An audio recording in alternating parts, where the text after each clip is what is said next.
جو بھی ہو وہ میرے ماموں ہیں، اچھے برے وقت میں ہمارے ساتھ رہے ہیں، چلو جیسے تمہاری مرضی۔ اسد، دکان تم نے بکوانی ہے، ٹھیک ہے بابا، اور ہاں ایک بات یاد رکھنا۔ ان کا لہجہ سنگین ہو گیا۔ جی بابا، صبا میرے بھائی کی آخری نشانی ہے، اس کے ساتھ کوئی زیادتی کرنے کا سوچا بھی تو جان نکال دوں گا تمہاری۔ جانتا ہوں بابا۔ ایک ہفتہ انہوں نے مزید قیام کیا اور اس کے بعد وہ کراچی واپس چلے گئے۔ اس دوران صبا کے تائی کے ساتھ تعلقات بہت اچھے ہو گئے تھے، البتہ تایا سے جھجک برقرار تھی، حالانکہ وہ تائی اور اسد کی نسبت اسے اور اس کی بات کو زیادہ اہمیت دیتے تھے، مگر وہ ان سے شاید بے تکلف کبھی نہیں ہو سکی تھی۔ ان کی شادی کو 1 ماہ سے زیادہ کا عرصہ ہو چکا تھا اور وہ ابھی تک سب قبول نہیں کر پائی تھی۔ اسد کے ساتھ اس کا وہی دھوپ چھاؤں سا تعلق تھا۔ وہ شخص اسے کسی سمندر کی مانند لگتا جسے ٹکرا کر اس کی تمام تشریدہ سرید دم توڑ دیتی تھی۔ اس کے ساتھ اس کے تعلقات بہت سے مراحل سے گزرے تھے۔ پہلے وہ اس سے شدید متاثر ہوئی، پھر متنفر، اور اب ایسا لگتا تھا وہ اس کی اسیر ہوتی جا رہی ہے۔ کبھی کبھی تو لگتا تھا کہ کڑی دھوپ کا سفر اب اختتام پذیر ہو گیا ہے، مگر اسے اپنی قسمت پر یقین نہیں آتا تھا۔ رافع نے اتنے دعوے کیے تھے، اتنے وعدے کیے تھے، مگر پھر بھی کتنے آرام سے راہ بدل لی تھی۔ اس شخص نے تو کوئی دعویٰ کوئی وعدہ بھی نہیں کیا تھا۔ اس پر اسے یقین کرنا چاہیے کہ نہیں، وہ الجھن میں مبتلا تھی، کن سوچوں میں گم ہو۔ وہ نہ جانے کب سے اس کے پیچھے کھڑا تھا۔ وہ تو پچھلے آدھے گھنٹے سے اپنے کمرے کی کھڑکی میں کھڑی لان میں نظریں جمائے گہری سوچیں میں کھوئی ہوئی تھی۔ کہیں نہیں، مجھ پر یقین کرنا مشکل لگ رہا ہے نا؟ اس کا انداز دوستانہ تھا۔ صبا نے اس بات میں سر ہلا دیا۔ پچھلے 17 سال سے میں صرف تمہارے نام کے ساتھ وابستہ تھا، تمہارے نام کے ساتھ بے وفائی نہیں کی تو تمہارے ساتھ کیسے کروں گا؟ اسے کندھوں سے تھام کر اپنی طرف موڑتے ہوئے وہ اسی سحر انگیز انداز میں اس سے مخاطب تھا۔ میں نے تو کی تھی نا، اب تو نہیں کرو گی؟ نہیں، لیکن میں ماضی کی راکھ کریدنے والوں میں سے نہیں ہوں، میں حال میں جیتا ہوں۔ تم نے حال کی یقین دہانی کرا دی اور میں نے یقین کر لیا۔ اتنے آرام سے وہ اس کی چمکدار آنکھوں میں دیکھتی ہوئے یقین ہو رہی تھی۔ ہاں، حالانکہ میں وہی لڑکی ہوں جس نے… نہیں، تم وہ نہیں ہو، میں وہ نہیں ہوں۔ کوئی بھی ہمیشہ وہ نہیں رہتا جو وہ تھا۔ کائنات کی ہر چیز مسلسل تبدیلی کی زد پر ہے۔ مجھے فلسفی سمجھ نہیں آتی۔ وہ جھنجھلائی تھی اس کی بات پر وہ بے ساختہ ہنسا تھا۔ صبا اسے دیکھ کے رہ گئی۔ کبھی کبھی تو اسے لگتا کہ خدا نے اس کی جھولی سے پتھر نکال کر ہیرا ڈال دیا ہے۔ آفس کیوں نہیں گئے آج؟ اس نے موضوع بدلا۔ آج کا دن تمہارے ساتھ گزارنے کا ارادہ ہے میرا۔ میرے ساتھ؟ چلو گی کہیں میرے ساتھ؟ کدھر؟ جہاں میں لے چلوں۔ وہ جہاں کہاں ہے؟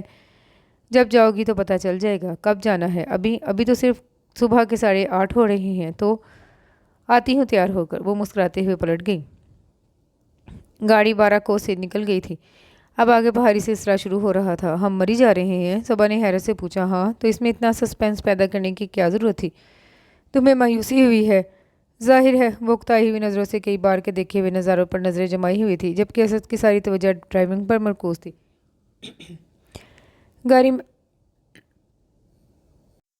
گاڑی میں خاموشی چھائی ہوئی تھی۔ کافی دیر کے بعد اس نے لب کھولے تھے۔ ایک بات پوچھوں تم سے؟ ہاں پوچھو۔ کیا تم واقعی گھر سے بھاگ گئے تھے؟ ہاں۔ کیوں؟ نہ سمجھ تھا۔ تو کیا نہ سمجھ لوگ گھر چھوڑ دیتے ہیں؟ کب چھوڑا تھا گھر؟ 2nd ایئر میں تھا تب میں۔ کسی سے لڑائی ہوئی تھی؟ ہاں، لڑائی ہی رہتی تھی تب ہمارے گھر میں۔ کس کی؟ کس کے ساتھ؟ بابا کی، خود کے ساتھ، امی کے ساتھ، میرے ساتھ۔ لیکن کیوں؟ تایا جان مجھے لگتا ہے اتنے بھی برے نہیں ہیں۔ اتنا برا کوئی نہیں ہوتا صبا، بنیادی طور پر سبھی اچھے ہوتے ہیں۔ بس یہ ہمارے اندر کی کشمکش ہوتی ہے جو ہم سے برے کام کرواتی ہے۔ جب ہم اندر سے اپنے ساتھ امن میں نہیں ہوتے نا، تب ہم اپنے لیے اور دوسروں کے لیے مسائل پیدا کرتے ہیں۔ بابا بھی بس اندرونی خلفشار کا شکار تھے۔ پر کیوں؟ پچھتا رہے تھے نا۔ کس بات پر؟ ماضی پر۔ ماضی پر؟ ہاں، ماضی کے غلط فیصلوں پر۔ انہیں لگتا تھا کہ وہ اکلوتے بھائی کے قتل کے ذمہ دار ہیں، ان کی وجہ سے ان کے بھائی کی محبت اور زندگی چھن گئی۔ واقعی؟ اسے یقین نہیں آ رہا تھا۔ بابا ہمیشہ سے ہی کچھ سخت مزاج تھے، مگر چچا جان کی وفات کے بعد وہ بہت بدل گئے۔ ذرا سی بات پر چیخنا چلانا شروع کر دیتے، امی پر ہاتھ بھی اٹھاتے، توڑ پھوڑ بھی کرتے۔ میں تب 15-16 سالہ لڑکا تھا، جذباتی بھی تھا جیسے اس عمر کے لڑکے ہوتے ہیں۔ ان کے انداز پر مجھے شدید غصہ آتا۔ میں ان کے سامنے کھڑا ہونے لگا، انہیں جواب دینے لگا، جس حالات مزید کشیدہ ہو گئے۔ ایسے ہی ایک دن کالج سے آیا تو بابا امی سے جھگڑ رہے تھے۔ میری دخل اندازی پر انہیں غصہ آ گیا، انہوں نے مارا مجھے اور میں گھر چھوڑ کر چلا گیا۔ اور پھر کیا؟ گھر سے نکل کر مجھے اندازہ ہوا کہ دنیا بابا سے زیادہ سخت ہے۔ 1.5 سال تک میں نے بہت ٹھوکریں کھائیں، ورک شاپس میں کام کیا، ہوٹلز میں بیرہ گیری کی، فٹ پاتھ پر سوتا رہا، کئی دن فاقے کیے اور یوں بات کر رہا تھا جیسے کسی اور کی کہانی سنا رہا ہو۔ کراچی میں ہی نہیں، حیدرآباد چلا گیا تھا میں۔ پڑھائی کیسے جاری رکھی؟ صبا کو اپنا دل پگھلتا ہوا محسوس ہوا تھا اس کے لیے۔ ورک شاپ میں ڈرائیونگ سیکھ لی تھی میں نے، پھر ایک بڑے کاروباری آدمی کے ہاں ڈرائیور کی نوکری مل گئی۔ اس کے ایک چوکیدار بھی تھا، اسلم بابا۔ کہنے کو ان پڑھ تھا مگر زندگی کی سمجھ اسے بہت پڑھے لکھے لوگوں سے زیادہ تھی۔ اس نے تمہیں سپورٹ کیا؟ نہیں، اس نے مجھے خود کو سپورٹ کرنا سکھایا۔ وہ دھیرے سے ہنسا۔ اس نے میرے دل و دماغ کے جالے صاف کیے، میرے اندر کی آنکھ کھولی۔ اندر کی آنکھ؟ صبح حیران ہوئی۔ روحانی شخص تھا وہ کوئی؟ اس کے بعد پر وہ باقاعدہ ہنس پڑا اور پھر ہنستا چلا گیا۔ اس میں ہنسنے کی کیا بات ہے؟ صبح کو اس کا انداز پسند نہیں ہے۔ یہ روحانیت کیا ہوتی ہے تمہارے خیال میں؟ اس کی آنکھوں میں دلچسپی سی جاگی تھی جبکہ لہجے میں ہنسی کا تاثر تھا۔ روحانیت وہی جس میں بزرگ ہوتے ہیں، بابے ہوتے ہیں، جو دنیا اور دنیاوی چیزوں سے کنارہ کشی کی بات کرتے ہیں۔ یہ کس نے کہا تم سے؟ اس کی آواز میں مسکراہٹ کا رنگ موجود تھا۔ ضروری نہیں ہوتا کہ ہر بات کوئی کہے آپ سے۔ کچھ چیزیں ہم اپنے مشاہدے سے بھی تو سیکھتے ہیں۔ سیکھتے ہیں، مگر یہ مشاہدہ سطحی نہیں ہونا چاہیے۔ میرے خیال میں کوئی نتیجہ نکالنے سے پہلے چیزوں کا ہر زاویے سے باریک بینی سے جائزہ لینا ضروری ہوتا ہے۔ میں سیدھی سادی ایک پریکٹیکل سی بندی ہوں، مجھے مشکل لفظوں میں نہ الجھاؤ۔ اگر سیدھے الفاظ میں بتا سکتے ہو تو بتاؤ کہ کون تھا یہ بابا اسلم اور اس نے کیسے تمہاری مدد کی؟ بابا اسلم ایک 60 سالہ آدمی تھا، خاموش مزاج اور پرسکون چہرے والا۔ صبح کی نظریں بے ساختہ اس کے چہرے کی جانب اٹھی۔ یہ خصوصیت تو اس کے چہرے پر بھی پائی جاتی تھی۔ میرے ساتھ والے کوارٹر میں رہتا تھا، بے اولاد تھا، بیوی کی بھی چند سال پہلے وفات ہو چکی تھی۔ میرے ذہن میں ایک بوڑھا اور لاچار سا شخص آ رہا تھا۔ ایسا نہیں تھا۔ مجھے ان دنوں لگا کرتا تھا کہ قدرت بہت بے رحم ہے۔ وہ کہتا تھا قدرت صرف زخم دیتی ہے، تکلیف نہیں۔ یہ کیا بات ہوئی؟ صبح الجھی تھی۔ اس کا کہنا تھا تکلیف ہمارے ذہن کی پیدا کردہ ہوتی ہے، بلکہ سارا کچھ ہی ہمارے ذہن کا تخلیق کردہ ہے۔ خوشی، غم، بے چینی، پچھتاوا، مستقبل کا خوف، سب ذہن کا پیدا کردہ ہے اور ذہن پر ہمارا پورا اختیار ہوتا ہے۔ ہوتا ہوگا ذہن پر اختیار، مگر حالات پر نہیں ہوتا۔ صبا نے تلخی سے اس کی بات کاٹی۔ وہ کہتا تھا ذہن بدلے گا تو سوچ بدلے گی، سوچ بدلے گی تو آپ بدلیں گے، آپ بدلیں گے تو آپ کے اعمال بدلیں گے، اعمال بدلیں گے تو آپ کے حالات بدلیں گے۔ اور ذہن کیسے بدلے گا؟ صبا کا انداز استہزائیہ تھا، اسے یہ سب کتابی باتیں لگ رہی تھیں۔ ہمارا ذہن کمپیوٹر کی طرح ہوتا ہے جو پہلے سے دی گئی ہدایات یعنی ایک پروگرام کے مطابق چلتا ہے، اور یہ پروگرام کدھر سے آتا ہے؟ عام طور پر معاشرہ بناتا ہے۔ تمہارا معاشرہ تمہارے دماغ میں فیڈ کرتا ہے۔ اگر تمہارے والدین کو تمہاری پرواہ نہیں ہے تو تم دنیا کے مظلوم ترین انسان ہو۔ تم بہت دکھی ہو اور تمہارا دماغ ان ہدایات پر عمل کرتے ہوئے تمہیں دکھی اور پریشان کرتا ہے۔ سامنے سڑک پر نظریں مرکوز کیے وہ بہت سہل انداز میں جواب دے رہا تھا۔ تو غلط بتاتا ہے معاشرہ کیا؟ آپ کے والدین کو آپ کی پرواہ نہیں، آپ کو پیدا کرنے والی ماں آپ کو نہیں سمجھ رہی، وہ آپ کے لیے ذہنی اذیت کا باعث بن رہی ہے۔ تو اس سے بڑھ کر دکھ کی بات اور کیا ہوگی؟ اس کا چہرہ سرخ ہو گیا جبکہ اس نے لب سختی سے بھینچ لیے۔ زندگی میں پہلی بار وہ کسی سے اس موضوع پر بات کر رہی تھی۔ آپ کو پیدا کرنے والی ماں آپ کو نہیں سمجھ رہی تو کیا آپ خود کو سمجھ رہی ہو؟ جو شخص خود کو سمجھ رہا ہو وہ کبھی اذیت کا شکار نہیں ہوتا صبا۔ اس کا نرم لب و لہجہ تھا، کسی زخم پر مرہم رکھنے والا۔ مطلب؟ اس کی آنکھیں سرخ ہو رہی تھیں جبکہ آواز نم تھی۔ مطلب یہ کہ ہمارے ماں باپ ہمیشہ پرفیکٹ لوگ نہیں ہوتے، ان کی اپنی زندگیاں ہوتی ہیں، ان کے اپنے مسائل ہوتے ہیں، وہ خود بیک وقت کی کئی جنگیں لڑ رہے ہوتے ہیں، لیکن اس کا یہ مطلب نہیں ہوتا کہ ہم خود کو ان کے مسائل، ان کی جنگوں کی بھینٹ چڑھا دیں۔ ہماری ان سے علیحدہ ایک ذات ہوتی ہے۔ ہمارے پاس دل ہوتا ہے، دماغ ہوتا ہے، عقل ہوتی ہے، شعور ہوتا ہے۔ اگر ہم اس کا استعمال کریں تو ہم اپنی زندگیاں خود بنا سکتے ہیں۔ ایسا ممکن ہے کیا؟ اس کے لہجے میں امید سی جاگی۔ بالکل ممکن ہے۔ وہ پر یقین تھا۔ کیسے؟ وہ جان لینا چاہتی تھی۔ اپنے ذہن کو ری پروگرام کر کے۔ ذہن کو ری پروگرام کیسے کرتے ہیں؟ وہ حیران تھی۔ تم اسے بتاؤ جو تم اس میں فیڈ کرنا چاہتی ہو۔ کیسے بتاؤں؟ کسی بھی طرح، بول کر، لکھ کر یا سن کر، اور وہ اس پر عمل کرے گا۔ بالکل کرے گا۔ یاد ہے ہماری شادی کی صبح جو تم نے میڈیٹیشن کی تھی؟ تمہارا ذہن میری بات سن رہا تھا اور اس پر عمل کر رہا تھا۔ مجھے یاد ہے۔ وہ بھولنے والا تجربہ نہیں تھا۔ اور یاد رکھنا، ذہن کو اکثر ایک بات کی ہوئی بات پر یقین نہیں آتا۔ اسے پتہ جو ہوتا ہے کہ اکثر باتیں ہم ایسے ہی کہتے رہتے ہیں، سو اس میں کوئی بھی بات بٹھانے کے لیے اسے دہراتے رہنا پڑتا ہے۔ تم نے اپنی کہانی پوری نہیں کی۔ وہ گاؤں میں داخل ہونے لگے تو صبا کو یکدم یاد آیا۔ میری کہانی؟ وہ دھیرے سے ہنس دیا۔ بابا اسلم کی صحبت نے مجھے زندگی کے ایک نئے رخ سے روشناس کرایا۔ میں خود ترسی کی کیفیت سے نکلا، اب زندگی کی ڈرائیونگ سیٹ سنبھالی، FSC کے ایگزامز دوبارہ دیے، لاء میں ایڈمیشن لیا۔ وہاں مجھے اچھے ٹیچرز مل گئے، ان کے ساتھ ہی میں نے بھی پریکٹس شروع کر دی۔ آگے زندگی آسان ثابت ہوئی۔ مجھے اس کی سمجھ جو آ گئی تھی، اس کا وہی ٹھہرا ہوا پرسکون انداز تھا۔ گھر واپسی کب ہوئی؟ اتنے برے حالات میں گھر واپس جانے کا خیال نہیں آیا۔ صبا نے اس کے چہرے پر نظریں جمائیں۔ شروع میں آتا تھا مگر تب انا اڑے آتی تھی۔ بعد میں جب چیزوں کی سمجھ آنا شروع ہوئی تو پھر کیا گھر رابطہ، پہلے امی سے پھر بابا سے۔ جب دوبارہ سے گھر گیا تو پریکٹس کر رہا تھا میں، لیکن کچھ عرصے کے بعد مجھے اسلام آباد شفٹ ہونا پڑ گیا کام کے سلسلے میں۔ تایا جان ڈھونڈتے رہے ہوں گے تمہیں؟ ظاہر ہے انہیں لگتا تھا بھائی کے بعد انہوں نے بیٹا بھی کھو دیا ہے۔ میں جب واپس آیا تو پہلے کی نسبت کافی بدل چکے تھے وہ، مگر بہرحال ان کی ایک شخصیت ہے جس میں انا کا رنگ بہت گہرا ہے۔ پتہ جب میں واپس آیا تو تب بابا کا سب سے بڑا خوف کیا تھا؟ کیا انہیں ڈر تھا کہ میں نے کہیں شادی نہ کر لی ہو؟ وہ ہنسا۔ ہاں تو کیوں نہیں کی؟ صبا کا انداز تیکھا ہو گیا تھا۔ اسے اس کی بات سے زیادہ اس کی ہنسی پر غصہ آیا تھا۔ ان حالات میں شادی کا تو سوال کہاں پیدا ہوتا؟ پھر دادا جان سے وعدہ کر رکھا تھا ان کی پوتی کی بھاری بلکہ ٹیری ذمہ داری عمر بھر نبھانے کا۔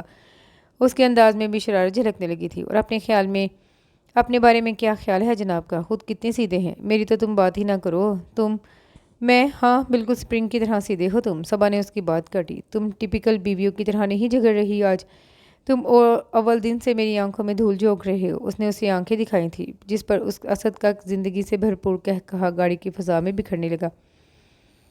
وہ ایک خوبصورت اور سرسبز بھاری تھی جس پر کہیں کہیں بوری چٹانیں ابری ہوئی نظر آ رہی تھیں۔ بھاری کے ڈھلان پر سفید رنگ کی ایک خوبصورت عمارت پوری شان سے سینہ تانے کھڑی تھی۔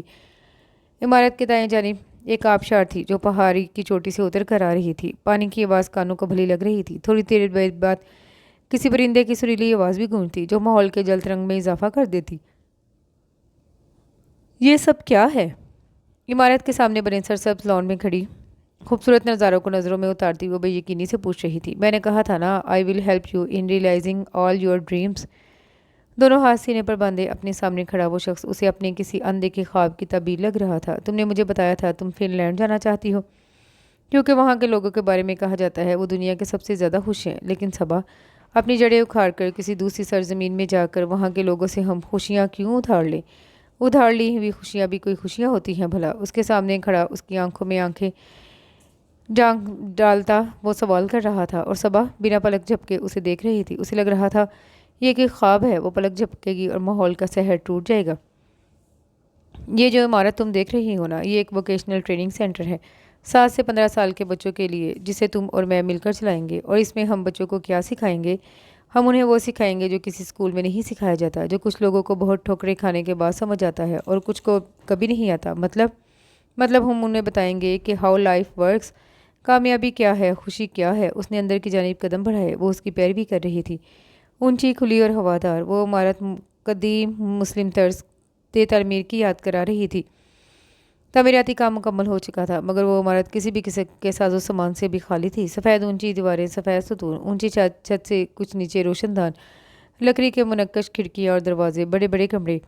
وہ ایک ایک کمرے میں جھانک کر دیکھ رہی تھی۔ یہ سارا کچھ اتنا خوابناک لگ رہا تھا جیسے وہ زمان و مکان کی بہت ساری منازل طے کر کے کسی دوسرے زمانے میں کسی دوسرے جہاں میں داخل ہو چکی ہو۔ فرنیشنگ ہم دونوں مل کر کریں گے، اگلے سال انشاءاللہ ہم کورس شروع کریں گے۔ اس کے حق ہم قدم چلتا وہ اسے آئندہ پروگرام سے آگاہ کر رہا تھا۔ باتوں باتوں میں اس نے باہر کی جانب قدم بڑھائے۔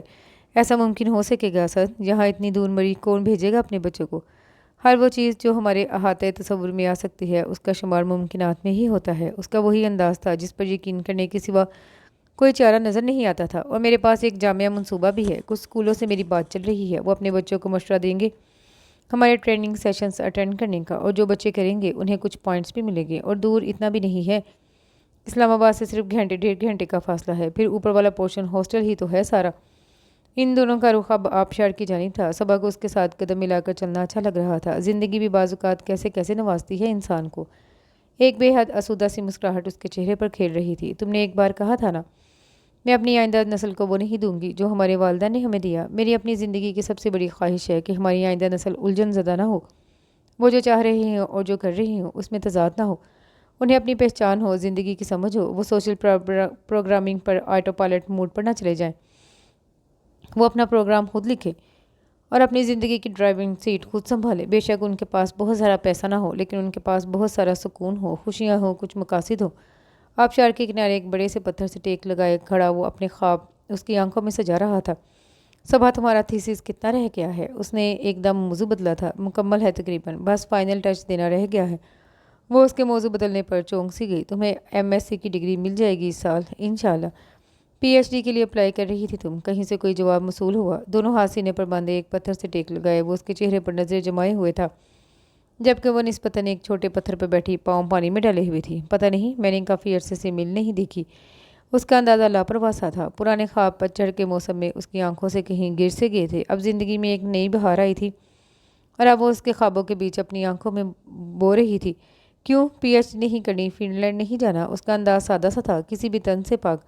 اسد، میں سوچ رہی ہوں ہم یہاں ایک گھر بھی بناتے ہیں، چھوٹا سا گھر، ہٹ ٹائپ، 2 کمروں والا۔ اس کی دیواریں بیبی پنک کلر کی ہوں گی، اندر سے بھی اور باہر سے بھی، اور اس کی کھڑکیاں دروازے سفید ہوں گے۔ اس کی چھت گول ہوگی کسی ڈوم کی طرح، اور اس کا رنگ ہلکا بھورا ہوگا جیسے جیسے سوکھی گھاس کا ہوتا ہے۔ اس کی کھڑکیوں میں ہم گملے رکھیں گے اور گملوں میں ہم گلاب کے پھول لگائیں گے۔ ہم گھر کے چاروں طرف لان ہوگا اور لان میں کہیں گھاس کے کتے تو کہیں چھوٹے چھوٹے کنکر ہوں گے، صاف اور ہموار سطح والے گول گول کنکر جیسے اس آبشار کے کنارے پر ہیں۔ اور لان کی باؤنڈری وال لکڑی کی ہوگی، خوبصورت سی باؤنڈری وال کے ساتھ کیاری ہوگی جس میں ہم موسمی سبزیاں اگائیں گے، اور اس کے باہر ایک چھوٹا سا باغ ہوگا جس میں کیلے ہوں گے، آلو بخارے، اخروٹ اور خوبانی اور مالٹے، سیب، امرود اور کچھ کھجوریں۔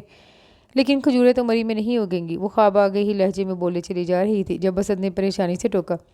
چلو کوئی بات نہیں، جو پھل ہم یہاں اگتے ہیں ہم ان سب کے درخت لگائیں گے، اور اس کے بعد کچھ نہیں۔ اس نے پھر صبا کی بات کاٹی۔ کیوں؟ اس نے گھور کر ناراضگی سے اسے دیکھا۔ کیونکہ اس کے بعد دادا جان کی زمینیں ختم ہو جائیں گی، اور اس کے بعد دادا جان کے بھائی کی زمینیں شروع ہو جائیں گی۔ ان کے ساتھ ہماری پرانی دشمنی ہے، وہ بھی کبھی بھی اپنی زمینیں ہمارے ہاتھ فروخت نہیں کریں گے۔ اچھا؟ اسے حقیقت کی دنیا میں واپس آنا اچھا نہیں لگ رہا تھا۔ ویسے صبا، میں سوچ رہا تھا باقی تو ساری اشیاء خورد و نوش میں ہم خود کفیل ہو جائیں گے، جیسے پھل، سبزیاں، صرف آٹا اور چاول ہمیں باہر سے خریدنے پڑیں گے۔ ایسا نہیں ہو سکتا ہم گندم اور چاول بھی خود کاشت کر لیں؟ اس کا انداز پرسوچ تھا۔ گندم اور چاول کیسے؟ ویسے گندم تو ٹھیک ہے مگر چاول، ان کے لیے بہت محنت چاہیے ہوتی ہے، دادی بتایا کرتی تھی۔ وہ اپنی سوچوں میں گم اس پر نظریں جمائے ہوئی تھی۔ کوئی بات نہیں، کر لیں گے محنت میں تو عظمت ہے۔ اس کے انداز میں جو جوش تھا وہ کوئی اتنا بھی نارمل نہیں تھا۔ ایک منٹ، یہ تم کہیں میرا مذاق تو نہیں اڑا رہے؟ اس نے خون خوار نظروں سے گھورا۔ میری یہ مجال، میں تو یہ سوچ رہا ہوں کہ گندم اور چاولوں کے ساتھ دالیں بھی کاشت کر لیں گے۔ اس کا وہی پرجوش انداز تھا جبکہ آنکھوں میں واضح شرارت ناچ رہی تھی۔ اسد، وہ گڑرائی تھی۔ جواباً اس کا کہا فضا میں بکھر گیا۔ 3 سال بعد وہ اسی آبشار کے کنارے اسی پتھر پہ بیٹھی ہوئی تھی۔ اس کے سامنے والے پتھر پر ایک 12 سالہ بچی بیٹھی تھی۔ میں نے جتنا بھی خود کو آبزرو کیا ہے مجھے فیل ہوا ہے میرا ایموشنل سیلف بہت ڈومینیٹ ہے۔ جیسے پتہ ہے جب لاسٹ ٹائم میری طبیعت خراب ہوئی تھی نا تو ماما بہت بزی تھی ان دنوں، آفس کی طرف سے بہت ورک لوڈ تھا ان پر، وہ مجھے ٹائم نہیں دے پاتی تھی، اور مجھے پتہ تھا کہ وہ بزی ہیں، وہ میرے لیے کنسرن بھی ہیں، لیکن پھر بھی میں ایموشنلی سوچتی تھی، میں سوچتی تھی میری طبیعت بہت زیادہ خراب ہو جائے، مجھے ہاسپٹل ایڈمٹ کرنا پڑے، پھر پتہ چلے گا ماما کو۔ کتنی بار تو میں یہ بھی سوچتی تھی کہ یہ جو مجھے بخار ہے اللہ کرے یہ کسی بڑی بیماری کا سمپٹم ہو اور ماما کے کیئر نہ کرنے کی وجہ سے وہ بیماری بگڑ جائے، اور جب ماما مجھے ہاسپٹل لے کے جائیں تو میری بیماری کی آخری سٹیج ہو اور ماما کو میری کیئر نہ کرنے پر بہت پچھتاوا ہو۔ مجھے پتا تھا کہ یہ میرا ایموشنل سیلف ہے، لیکن میں ان سوچوں کو روک نہیں پاتی تھی۔ بٹ یہ تھا کہ ان سوچوں کا اثر مجھ پر بہت دیر تک نہیں ہوتا تھا۔ میں کسی سیریس سیلف پیٹی کا شکار نہیں ہوئی کیونکہ مجھے پتا تھا نا کہ یہ سوچیں مجھے کیوں آ رہی ہیں۔ 12 سالہ زباریہ کی ماں ایک سنگل مدر تھی جو ایک ملٹی نیشنل کمپنی میں اچھی جاب کرتی تھی۔ اس جاب کی عوض زباریہ کو بہت ساری سہولیات تو مل جاتی تھی، لیکن وہ اس توجہ اور پیار سے محروم تھی جو اسے ماں سے چاہیے ہوتا تھا۔ پھر میں نے یہ سوچا کہ ممی کی اتنی زیادہ اٹینشن اور ٹائم کیوں چاہتی ہوں۔ مجھے جو اس کی سب سے اہم وجہ پتہ چلی، پتہ ہے کیا تھی؟ کیا؟ صبا پورے دھیان سے اسے سن رہی تھی۔ Social desirability. میری جو بیسٹ فرینڈ ہے نا اس کی ماما گھر پر ہوتی ہیں اور جب وہ بیمار ہوتی ہیں تو اس کا خیال رکھتی ہیں، وہ ساری کی ساری رات اس کے پاس بیٹھی رہتی ہیں، اس کے کھانے کے لیے چیزیں بناتی رہتی ہیں، پھر زبردستی اسے کھلاتی ہیں، اور جب وہ بیماری کی چھٹیوں کے بعد اسکول بھی آتی ہے تو 2 دن میں ایک دو بار ٹیچر کے ذریعے اسے کال کر کے اسے بات ضرور کرتی ہیں۔ اس سب سے یہ والا امیج ملتا ہے کہ وہ بہت زیادہ لوڈ اور لویبل ہے۔ ٹیچرز بھی اسے ایک اسپیشل ٹریٹمنٹ دیتی ہیں۔ میں بھی یہ سب چاہتی ہوں کہ مجھے بھی اتنی ہی تو اہمیت اور توجہ ملے، جیسے پچھلے سیشن میں ہم نے سیکھا تھا کہ سوشل ڈیزائربلٹی انسان کی ایک بہت بیسک ڈرائیونگ فورس ہے۔ میرے جو ایموشنل سوچیں تھیں وہ اسی فورس کی وجہ سے تھی، لیکن زباریہ کو پتہ ہے نا کہ ہم نے اپنی زندگی کی ڈرائیونگ سیٹ خود سنبھالنی ہے، کسی باہر کی فورس کو اس چیز کی اجازت نہیں دینی کہ وہ ہمیں ڈرائیو کرے۔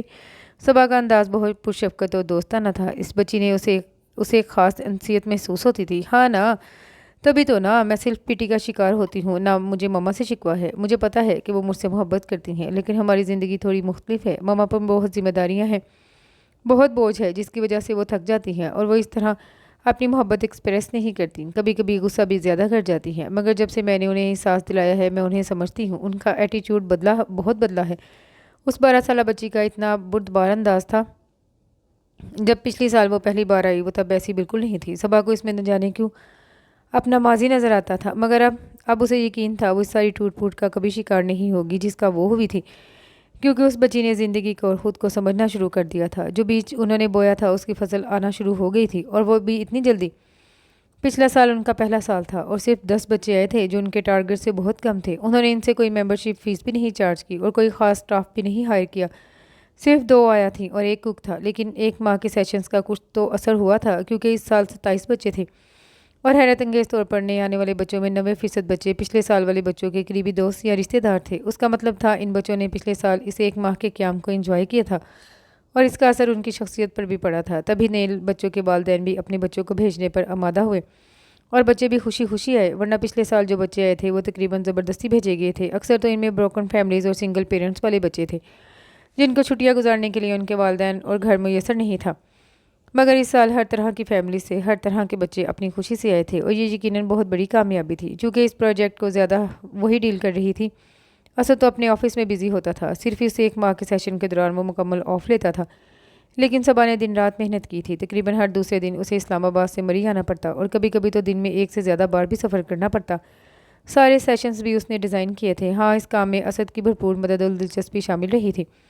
سارے انتظامی معاملات بھی وہ خود دیکھ رہی تھی۔ امی کا بیوٹی پارلر بیچنے کے بعد جو رقم ملی وہ بھی ساری اسی پروجیکٹ میں لگائی تھی، اور اب تو 1 سال سے اس کا قیام اسلام آباد سے زیادہ یہاں تھا، سو اس پروجیکٹ کے پھلنے پھولنے کی زیادہ خوشی بھی اسے ہو رہی تھی۔ ایک مسرت، ایک سکون کا بھرپور احساس اسے اپنے اندر اترتا ہوا محسوس ہوا۔ زندگی اسے بھر کر بامقصد اور خوبصورت کبھی نہیں ہو سکتی تھی۔ ایک وہ وقت تھا جب اسے لگتا تھا سب ختم ہو گیا اور وہ اب کبھی خوش نہیں ہو پائے گی۔ اس وقت اگر اس کی خودکشی کی کوشش کامیاب ہو جاتی تو وہ زندگی کی کتنی ساری رعنائیوں سے محروم ہو جاتی۔ ہم سب کی زندگی میں شاید ایک وقت آتا ہے جب زندگی بے معنی لگتی ہے، ہر امید دم توڑ دیتی ہے۔ وہ ساری چیزیں جن کی وجہ سے زندگی میں کشش تھی وہ سب ہاتھ سے پھسلتی ہوئی محسوس ہوتی ہیں، یا ان کی اہمیت کھو سی جاتی ہے۔ ایسے ڈارک فیزز میں انسان کا ذہن بھی اس کے ساتھ نئے حالات کی بدترین تصویر پیش کرتا ہے۔ یوں لگتا ہے کہ یہ اندھیری رات ہمیشہ محیط رہے گی، اچھا وقت کبھی نہیں آئے گا، مگر کون جانے اچھا وقت آپ کی دہلیز پر کھڑا انتظار کر رہا ہو۔ آپ منفی سوچوں کو جھٹک کر اپنے ذہن و جذبات کی سطح پر ذرا اوپر اٹھ کر دیکھیں تو ایسی خوبصورت زندگی آپ کی منتظر ہوگی جس کا آپ نے کبھی تصور بھی نہ کیا ہو۔ ماما، یہ وہ آواز تھی جس کے جواب میں اس کے بدن کا ہر عضو سماعت بن جاتا تھا۔ اس کی نظریں فوراً آواز کی جانب گئیں۔ 1.5 سالہ دعا ہٹ کے سامنے بنی لکڑی کے باؤنڈری وال کو پکڑ کے کھڑی پکار رہی تھی اسے۔ وہ اسے سلا کر آئی تھی اور اب وہ جاگنے کے بعد اسے ڈھونڈ رہی تھی۔ چلیں زباریہ، ووٹ کھڑی ہوئی بوڑھی چھت اور گلابی دیواروں والا ہٹ آبشار اور سفید عمارت کے درمیان بالکل ویسا ہی تھا جیسا اس نے بیٹھے بیٹھے نقشہ کھینچا تھا۔ وہی گلابی دیواریں، سفید دروازے، بوڑھی گول چھت، وہی لان، وہی لکڑی کی باؤنڈری وال اور وہی باغ۔ چند منٹ کے بعد وہ اپنی بیٹی کے پاس تھی۔ ماما کی جان، آج جلدی نہیں اٹھ گئی؟ اس نے اسے بازو میں اٹھا کر چوما۔ وہ اس کی زندگی کا سب سے خوبصورت تحفہ تھا۔ اس پر پڑنے والی ہر نظر اس کا دل محبت کے انوکھے جذبات سے لبریز کر دیتی تھی۔ ماما ماما، وہ لاڈ دکھاتی اسے لپٹ رہی تھی، لیکن یہ لاڈ کچھ دیر کا تھا۔ بابا پاس جانا ہے۔ کچھ دیر بعد ہاتھ پاؤں مارتی اس کے بازو سے خود کو چرانے کی کوشش کرتی وہ باپ کو ڈھونڈ رہی تھی۔ ماما لے کر جا رہی ہیں آپ کو بابا کے پاس؟ اس نے اس کو پرسکون کرنا چاہا۔ بابا پاس؟ اس کی بڑی بڑی آنکھیں فوراً پانیوں سے بھر جاتی تھیں۔ ہاں بابا پاس، ابھی چلتے ہیں۔ گھنگریلے بالوں اور بڑی بڑی آنکھوں کے ساتھ وہ گول مٹول سی گڑیا لگتی تھی۔ وہ اسے اٹھائے ڈھلوان سے اترنے لگی جہاں گھاس کے درمیان پتھر کی سیڑھیاں تھیں، اور ان سیڑھیوں کے دونوں طرف پھلوں کے درخت تھے۔ درختوں سے نکلتے ہی وہ اسے نظر آ گیا۔ وہ سفید عمارت کے سامنے بنے لان کی گھاس پر سیاہ شلوار قمیض میں ملبوس بہت سارے بچوں کے درمیان بیٹھا تھا، اور وہ اسے ویسا ہی لگا جیسے شادی کی صبح لان میں بیٹھا ہوا لگا تھا۔ حالانکہ اس وقت وہ اسے کافی دور سے دیکھ رہی تھی۔ اسے دیکھتے ہی ایک اپنائیت کا احساس ہوتا تھا۔ اس کے ساتھ گزرے 3 سال اس کی زندگی کا سرمایہ تھے، اس کی محبت، اس کا اعتبار، اس کا خیال رکھنا اور سمجھنا۔ حالانکہ ان کے تعلق میں بھی اتار چڑھاؤ آتے تھے، کئی بار ایسا لگتا کہ وہ اس کے ساتھ زیادتی کر جاتا ہے، خاص کر کے اپنی ماں کو لے کر وہ بہت حساس تھا۔ لیکن ان سب کے باوجود اس کے ساتھ زندگی اچھی گزر رہی تھی، کیونکہ وہ سمجھتا تھا اسے بھی، خود کو بھی اور زندگی کو بھی، اور سمجھنے کے باوجود غلطیاں تو سب سے ہی ہو جاتی ہیں۔ انسان جو ٹھہرے